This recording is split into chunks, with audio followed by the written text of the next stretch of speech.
What is up, everyone? Welcome to part 3 of the world's fastest G3. Here it is in front of us here, and yeah, I am so excited. So we're going to dig right in. This is the part where we finally get to start upgrading the system. So let's do that and check out the inside of this beast. It is such a monster of a machine. Of course, we've already popped in the new optical drive, which is working fantastically. That's going to stay like it is. We needed that to install, but let's do phase 1, or at least what I'm calling phase 1 of the upgrades, which is the pre-CPU installation, just sort of everything else that we need to do beforehand to get our new version of OS 10.4 installed properly and working and stuff. So let's dig right in. I'm falling over my words. I'm really excited. This is PowerPC goodness at its finest. So first of all, we are starting in some pretty plain and simple territory. We are installing an additional 768 megabytes of RAM to bring this machine up to a total of 1 gigabyte, which is the maximum amount of RAM that this machine can hold, which is pretty wild by today's standards. But believe it or not, back when this machine was released, 1 gigabyte was an incredible amount of memory.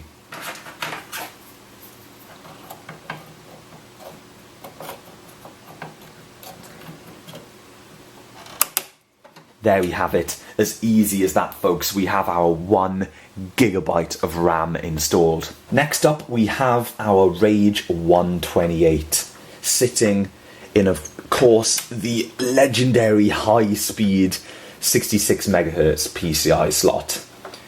But it is time for it to be retired. As speedy as it was when it came out, we can do a lot better.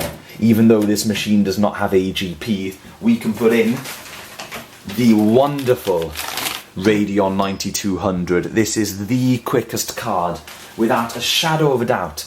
This is the quickest card that you can put in a PowerMac G3 blue and white. That Rage 128 has 16 megs of VRAM. This monster has 128 megs of VRAM, not to mention all of the other improved specs and the fact that it's bright red, so it looks super cool in the system.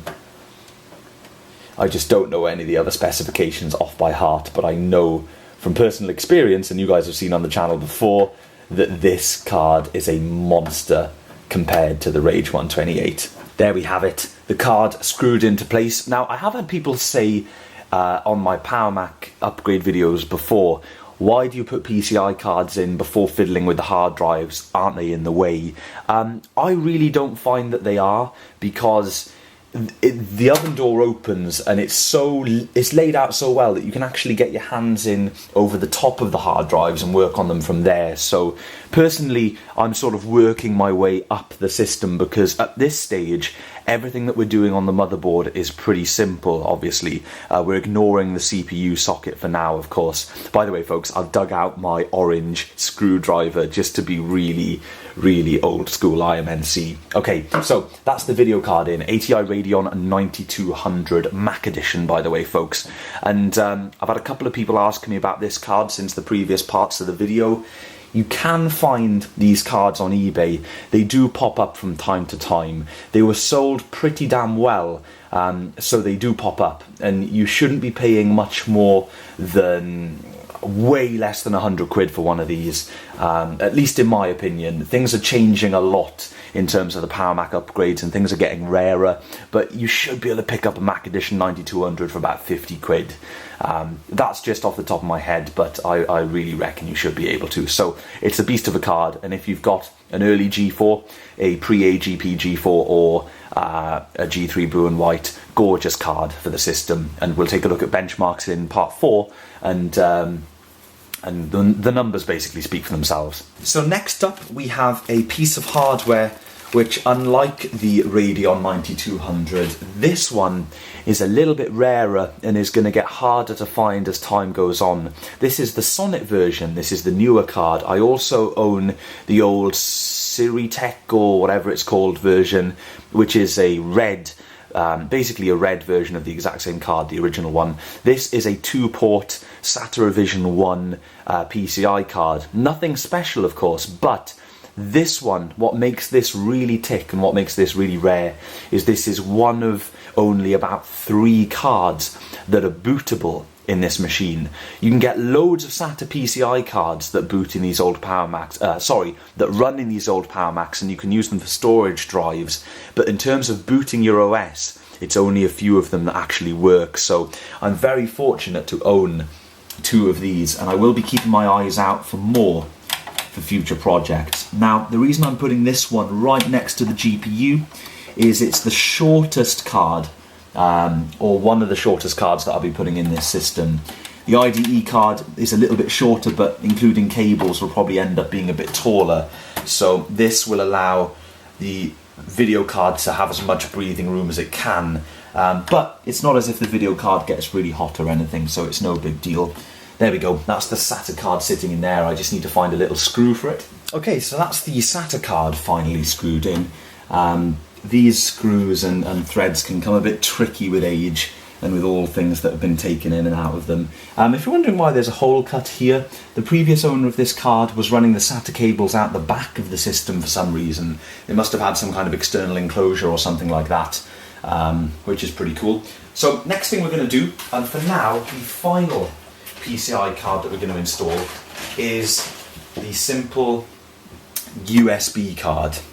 So we're just going to pop this one in, and the reason we are leaving the IDE controller card out at the moment is because we're going to be setting that up once we've installed the SSDs and made sure all of that's working, just to avoid any potential conflicts or whatever that could happen. Plus, I'm going to be doing something with that card that I haven't done before, so that leaves room for error on my part, so I don't want to leave any stone unturned.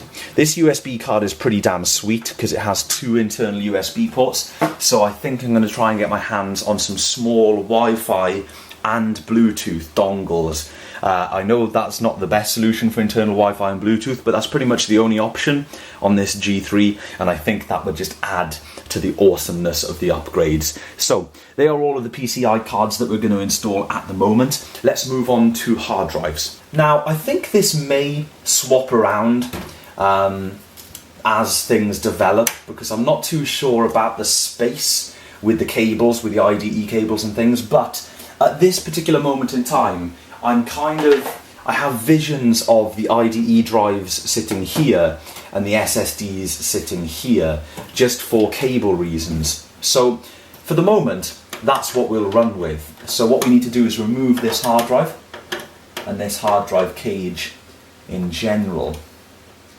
That's if the double height hard drive cage will work over here. I don't see why not.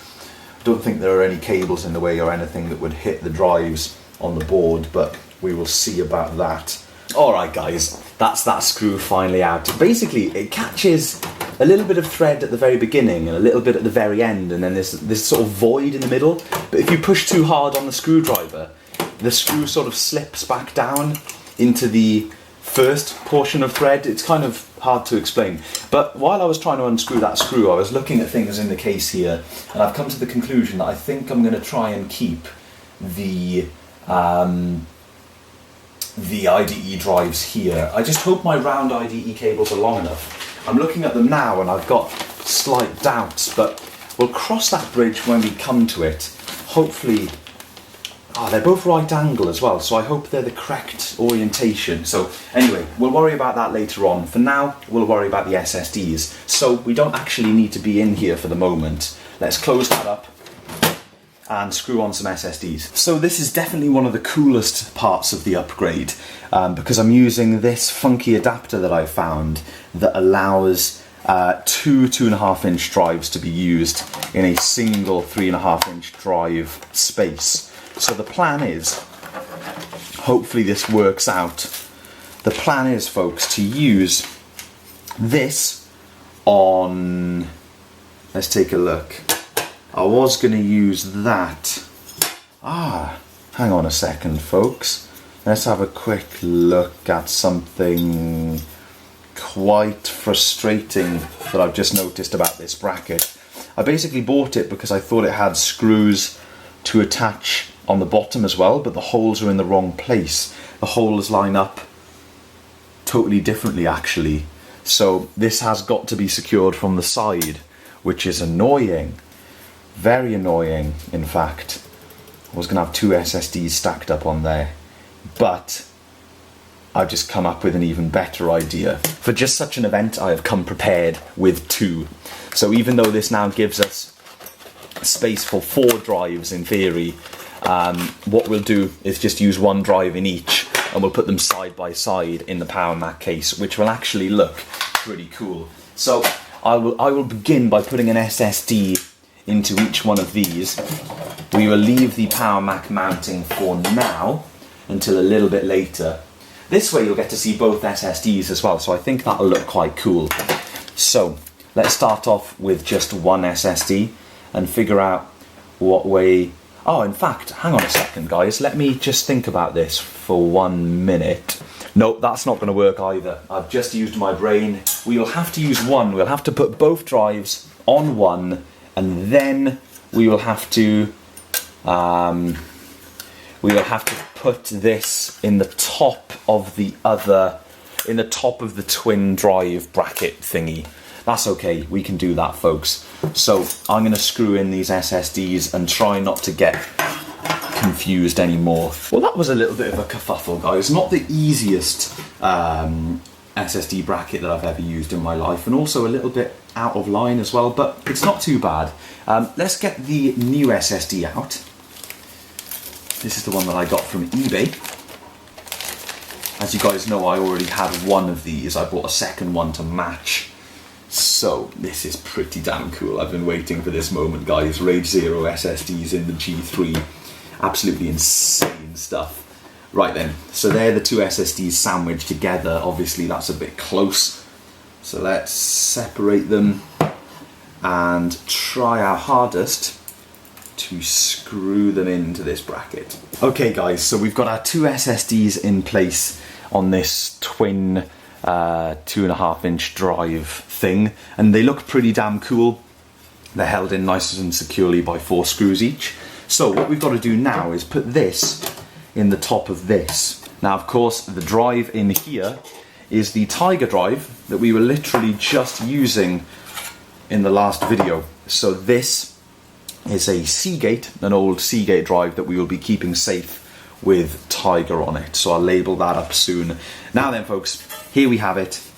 This is where the SSD magic is going to live. Actually looks quite cool because it's sort of raised up as well. Now this is what we've ended up with, folks. It is a monstrous looking piece of equipment. It is a little big and tall, so if space becomes an issue, I can turn it round upside down, but I want to kind of have the SSDs on show. So let's see if this fits in the case where I want it to fit. So guys, I actually don't know if this is gonna work. I really don't, but I've got a feeling, yeah, I've got a feeling that it's not going to, because of a couple of things. I basically thought maybe this could go here, where this one is, but it is much too tall, I think. Let's take out this end one anyway, because something's going to need to go there. I may end up using an IDE ribbon cable. Not that I have one down here to hand, but we'll see. Okay, so let's pull that one out. That is now there. Now let's see about this. Let's see if we can squeeze this.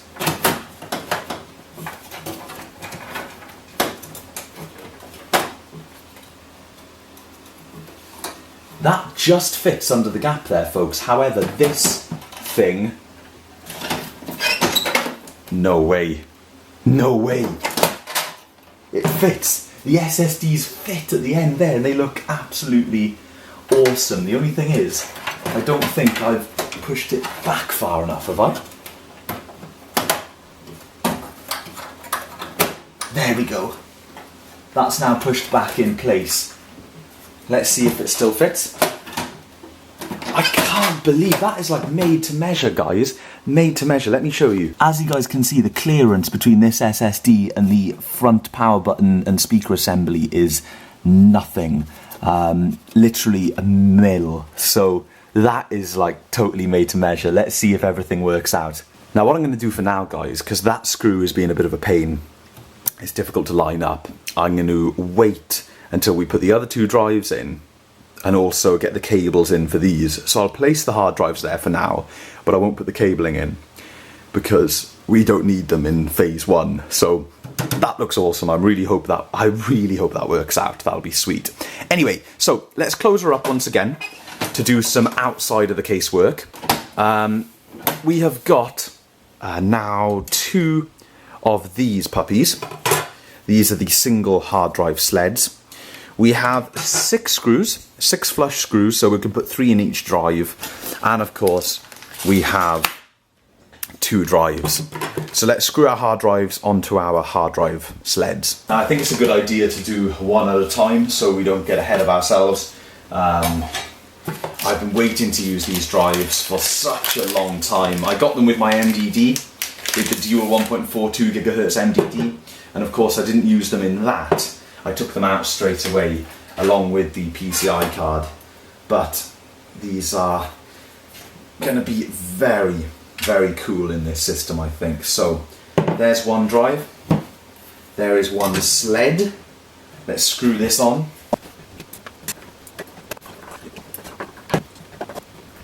Okay, so there is one drive set and ready to go. One thing I like about these Maxter drives is they're really big and chunky and they look good out in the open in these old machines. And also, now that we've done this, it means that the 3 bays are full going across the bottom of the Power Mac, so it should look pretty damn beastly with those 3 bays full. Can't wait to slot these in and see how it looks. I'm super excited. Alright guys, let's see how beast this is gonna look. Let's pop the first one in over here. There's one, and pop the second one in here. My word, that looks absolutely kick-ass, guys. Seriously, seriously kick-ass. Does this power cable reach over to there? Not quite, that's okay. We'll do some nice cable work. It'll look good when we're finished. We don't want to power them up now anyway. Okay folks, that looks seriously, seriously cool. Bit of a close-up. I'm not going to screw any of the drives in yet. I want to make sure everything works before we screw them in, because those screws are a constant pain, but I do think that does look wicked. I'm so excited about that. Okay, now we are going to plug the SSDs in via SATA, plug the SSDs in via power, and we are ready to try and boot the system. Right folks, I don't know what it is. That bloke is doing his power tool thing outside again, so really sorry if you've got that background noise. And also there'll be a bit of drilling next door and music coming from downstairs, so this is by no means a professional video, but we knew that anyway. So let's get these drives plugged in. We will start with the SATA data cables and see where we go from there. I'm just going to do this and hopefully everything fits with the door shut. Turns out I didn't manage to find any more SATA... Oops, I haven't plugged that in, I've just shoved it between the 2 drives. I didn't find any more SATA data cables. I basically just had these red ones that came straight out the system. They are way too long. You know, I only need little dinky ones really to go from there to there, and I did have some at one point, some blue ones, but I don't know where they've gone. But anyway, let's just see if we can make some kind of tidy job of this. Alright, I've done one twist in both of them to get them into the card because the orientation was wrong. So we've got all this excess cable, which is a bit frustrating, but yeah. No worries, we'll leave those there for a second and we'll concentrate on SATA power, which is going to be much easier because basically we've got... Let's take a little look at what we've got going here for a second. We've got one power cable here and this can go straight into there, which is perfect actually. I'll come around the front of this. Hopefully you guys can see at least some of what I'm doing here.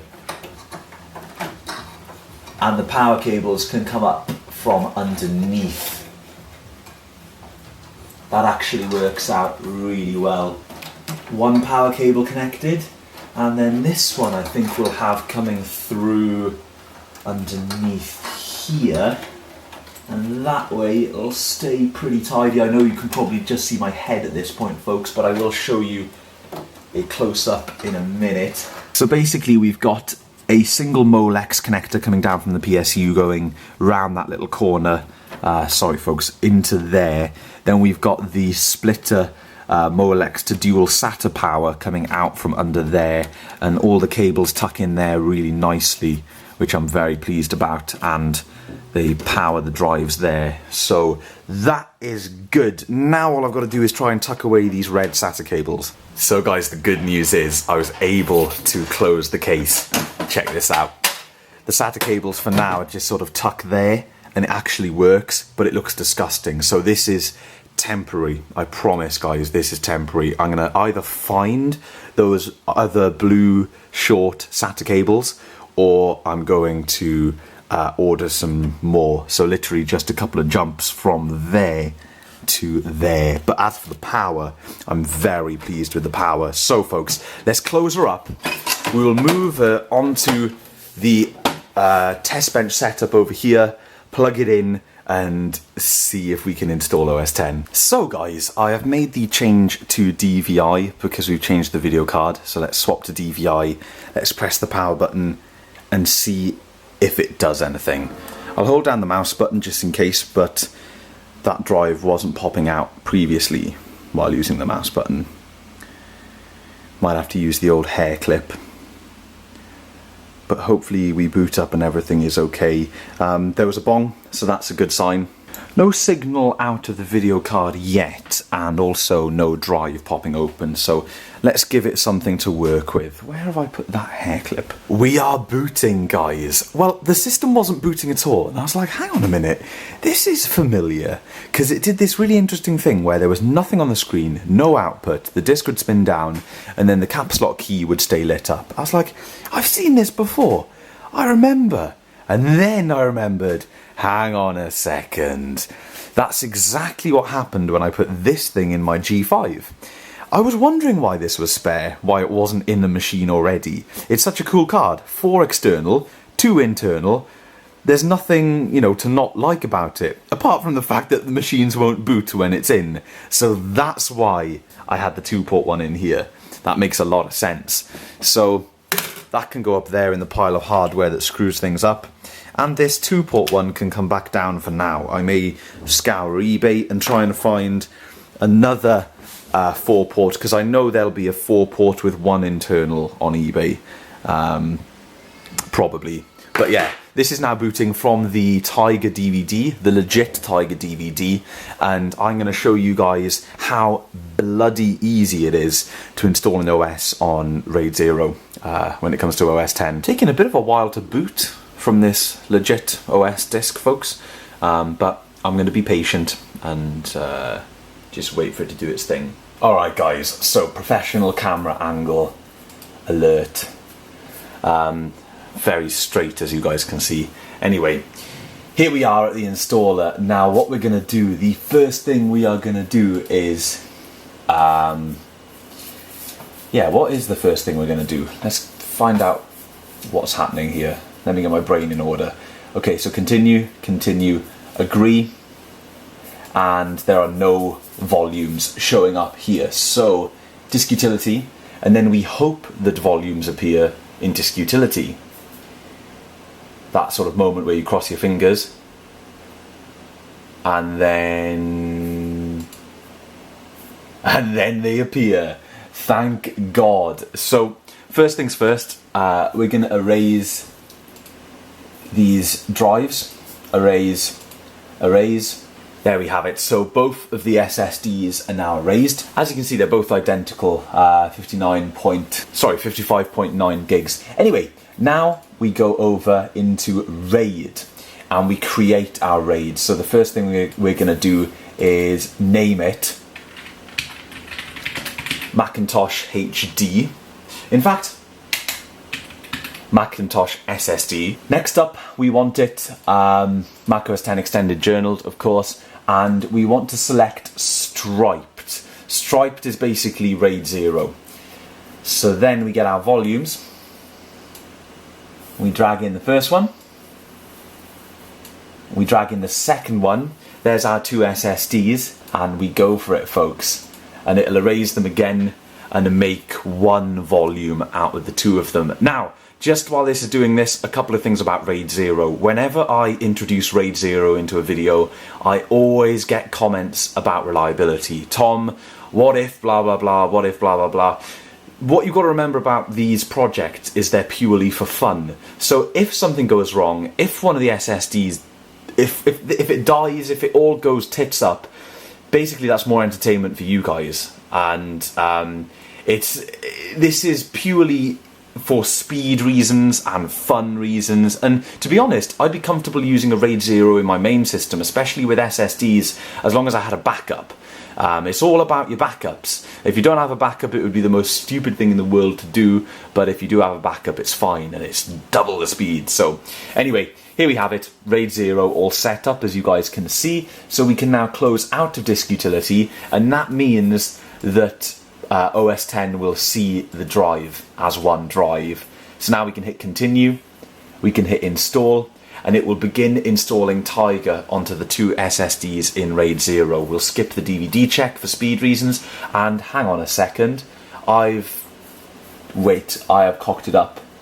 I've cocked it up already. I've messed it up, folks. I have not deselected fonts and additional printer drivers and languages, which is something that I want to do on this install for sure. Plus, it's got to be identical to the previous install. Wow, this camera angle is brilliant. So I'm just we won't have to set up the RAID again, probably. That'll still be active. We'll just install it again without those options. I was too busy talking about RAID and I forgot, but that's okay. Here we go again. Booting from the disk any second. Hey, here we go. Okay guys, take 2. We need to take out those fonts and language translations and all that rubbish that takes up space. I always forget something. Now we've got it, guys. Now we've got it sorted. Can't believe I forgot to do that. Okay, we can now resume where we left off. Hopefully this will be a nice speedy install, because we have got pretty much the best case scenario for installing. Do you know what I could have done was plug the optical drive IDE cable into the hard drive, ATA connection. That way it would have had a quicker transfer, but that's okay because we're using speedy SSDs, a legitimate copy of Tiger, and a very speedy optical drive, so we're pretty much as quick as you can get in terms of an OS install on this, so it should go. As you can see, the bar is moving along quite nicely at the moment, so I'll keep an eye on it. So everyone, we are restarting after the install. A lot of you are probably wondering why I didn't clone the drive to save going through all of the software updates and everything again. Basically, I wanted to do everything in the exact same way as I did it before. And when you bring cloning into the game, it starts to introduce some different variables, things that could go wrong and stuff. It would probably be absolutely fine. In fact, I'm 99.99% sure it would have been fine, but I just wanted to do a clean install from the optical drive, from the disk. Plus, it was a good opportunity to test out my new Tiger install disk so I can leave some feedback on eBay. But yeah, it should be noticeably quicker around the OS now with 1 GB of RAM and RAID 0 SSDs. So it recognises that there's an operating system on the drives because it brings up the Apple logo, but the little spinning thing doesn't come up. So what I'm going to do is leave it for today, folks. I'm a little bit tired. I'm going to spend some time with the family, and I've been up here for hours today fiddling with this machine because today I finished off part 2 as well. So one quick thing before I go. I took one of these IDE cables out of the packet to see what they were like, and they're very, very flexible, which I'm pleased about, super pleased. And they sort of spin around a bit, so I'm hoping that they will fit perfectly in the machine. I just hope that the orientation of the card, the PCI card, is this way so that the connectors can come out this way. But yeah, we'll cross that bridge when we come to it. But anyway, folks, thank you so much. Actually, no, this is not the end of the video. Why am I signing off? I'm just gonna chill out for the rest of the day and I'll be back with you tomorrow. So it'll just be a simple cut for you guys. I'll see you in 3, 2, 1. It is now the day before Christmas Eve, December 23rd, and I am so eager to get this guy up and running. I walked in this morning and just saw the system like this and thought to myself, man, that is one beastly looking hard drive bed. I think that looks gorgeous. I really hope it all works out with cables and closing the door and everything. It'll look 10 times better as well when I get some SATA, some really short SATA jumps. I think I know the type of SATA cables that I'm going to go for. They're the ones that I used in my MDD. They're sort of like shiny, bright colour ones, and I'm going to get some blue ones for this to match the case and IDE cables. Talking of IDE cables, yesterday I decided to plug them both into this card to take a look at how flexible they're going to be and how good they're going to look. And I'm so pleased to say that these are much more flexible than I thought they were going to be. And they look fantastic. They even allow you to spin 180 degrees on the connector, as you guys can see. 90 degrees that way and 90 degrees on that way. That's before even stretching the cable in the slightest or putting any kind of strain on it. So I've got quite a lot of faith that the IDE connectors are going to work out nicely. But before we get into all of that, I'm basically sort of getting ahead of myself. We still need to get OS X running on this RAID 0. Now, as a little catch-up, I know you guys have just seen it, but it's been a whole day since I did anything with this, believe it or not, so my brain has already forgotten some things. I installed OS X onto the RAID 0. It recognises there's an OS on the drive, the Apple logo comes up, but the spinny whirly thing doesn't come up. So what I'm going to do now is, because a lot of this series, a lot of part 2 especially, was me trying to boot the system, trying to get Tiger to install, trying to, you know, load from the disk and everything.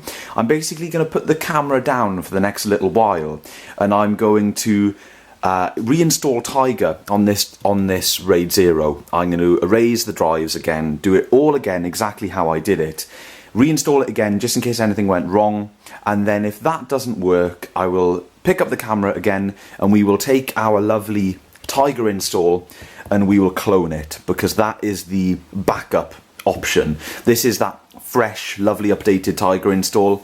We will clone it from that drive using Carbon Copy Cloner to the RAID 0 SSDs, and then I think we should be up and running. So I'm going to crack on and I'll keep you guys informed. Okay guys, it is quite some time later and I've had a bit of a struggle. So reinstalling macOS X didn't seem to help. It still wouldn't boot. It would give me the Apple logo but no little spinny thing under the Apple logo. So then what I decided to do was try and boot into the hard drive. I've currently got the original drive in this machine. I was trying to boot into the hard drive so that I could erase the RAID and do this clone. However, when I plugged the hard drive back in, it was refusing to let go of the SATA card. It wanted to boot from the SATA card as opposed to the IDE bus. So I decided to put the install disk back in, boot from the install disk, use disk utility within the installer to erase the RAID. That way I thought I could reboot the machine and it would boot from the IDE disk. But I don't know what happened, and this part makes me slightly nervous. It still was trying to boot from the RAID card.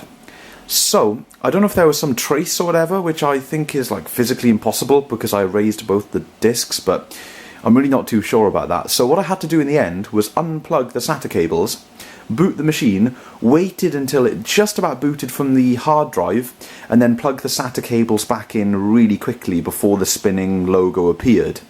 Because it's not a hot pluggable card, obviously.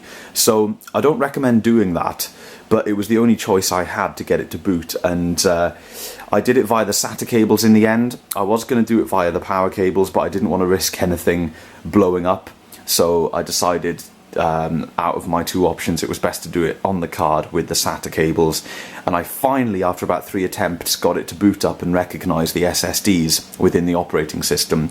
So I have now rearranged them, because obviously there was must have been some traces left or whatever, I have no idea. And now we are currently cloning, and this is going to take a little while. So I'm really hoping that that this works. I'm hoping that once cloned, I can unplug the IDE drive and it just boots up into this install. It does say within Carbon Copy Cloner that my install should be bootable. It uses the word should, not accounting for any hardware limitations. I've booted from this RAID card before in this machine. Not RAID card, sorry, SATA card, and it's been absolutely fine, but what I have not done is used 2 SSDs in RAID 0. So whether that's confusing the matter, whether there's some sort of conflict, some, I don't know, some sort of addressing conflict somewhere with how it accesses the disks, I'm not 100% sure, but we will soon see. And it's actually going a little bit quicker than I thought it would. Cloning takes a very long time on these older PowerPC machines. There's very little data on here, but it still takes a long time. It's not the speed of the drive, it just takes forever for some reason. But anyway, it's clunking away. We'll see how far we get. So it was a successful clone. Check that out, guys. 26 minutes to copy 2.2 gigabytes. That's crazy, but I was expecting it to be about 50 minutes, so that's actually pretty damn good. The 1 gigabyte of RAM has definitely helped with, you know, just clicking around the OS now. That is the main sort of upgrade, you know, from 256 megs of RAM to 1 gig of RAM makes this machine so much more usable. You click on things and they actually pop up. Even though 256 megs is the requirement for Tiger, I would want at least 512 meg. But anyway, let's shut this down. We're basically going to shut this down, unplug the IDE drive, and pray to the gods that it starts up from the SATA card. That's basically what we're going to do. And I have no idea whether it will or not. I've got good faith, but then again, I've been kind of... I don't know why it did that dodgy thing that it did, and it may do it with this boot up, because it's pretty much, when you think about it, the same scenario. So let's unplug the drive. We'll unplug the power from the drive as well, because I don't want to be power cycling it too much. It's pointless having it powered up if it's not needed. And this is basically the moment of truth, guys. You know, this is... Let's just take it out completely out of the way for now. I didn't put a bracket or anything on it. It's kind of cool that it's got this rubber thing on the bottom to keep it from shorting out on the bottom of the case. So yeah, there we go. There's that. And all the cables are messy again because I've been faffing. But let's close that up and see. Closing this particular case is definitely a two-hand job. Let's see if she boots up, guys. Now again, the problem was I wasn't getting the spinning thing underneath the Apple logo.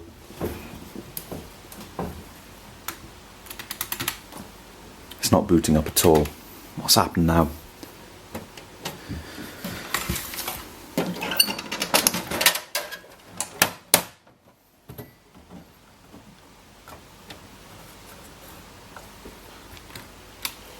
There we go. Can get a bit fussy booting up if I've been faffing with it too much. And this machine already has really been through some stuff. And we haven't even touched the CPU or anything yet. So we've got... Sorry about that little jump cut, folks. I ran out of space on my SD card. As you may be able to see, no spinny thingy-majig. So, oh man, I am gutted about that. I am gutted because I have now tried everything that I can think of, at least at this particular moment in time. Now, there must be some sort of conflict occurring somewhere, because in theory, this should work. There should not be any compatibility issues. Now, all I have left to try is completely erasing everything again, starting from scratch, but installing the OS on one SSD. If this problem occurs with the OS on one SSD, something has gone wrong between the last time I used this SATA card and this time. If it works fine from one SSD, there may be an issue with RAID 0. However, I have not tested that SSD that I bought from eBay outside of this project, so it may be worth installing 2 copies on one on each drive and seeing if those drives work independently. If they do, we know that the SATA card is working, we know that both SSDs are working, and we know that the problem lies somewhere with the RAID 0 configuration of the 2 SSDs. So, that is pretty much it for part 3. A very, very chunky part with lovely upgrade goodness and a nice cliffhanger ending. Now, not all hope is lost. While editing that video, I remembered and realised that I have another SATA card I can try. I can always borrow the one from the MDD, because the way my mind works is I always focus one hell of a lot on the current project, and I don't worry about any other machine that gets missing pieces or whatever. If I need the card, then I will take the card. So if it's an issue with the Sonnet card, I've got another card I can try. If it's an issue with the SSD, they're cheap as chips, I can buy another one. If it's an issue with the SATA cables, I'm buying more anyway.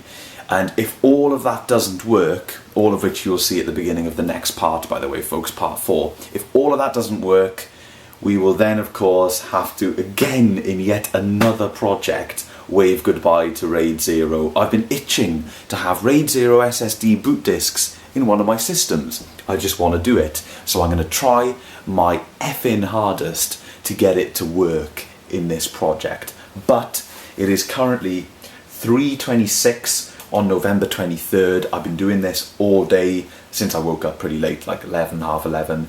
And I am now going to go and wrap some Christmas presents, spend time with the family, cook a lovely dinner, make some vlogs, and we will resume this series after Christmas Day and Boxing Day. I'm starting work back on the 27th, but I will hopefully be able to cram in part 4 sometime between Christmas and New Year. So thank you so much for watching, everyone. I really, really hope you've all enjoyed. You guys will probably be seeing this Boxing Day, maybe. Yeah, again, to be continued.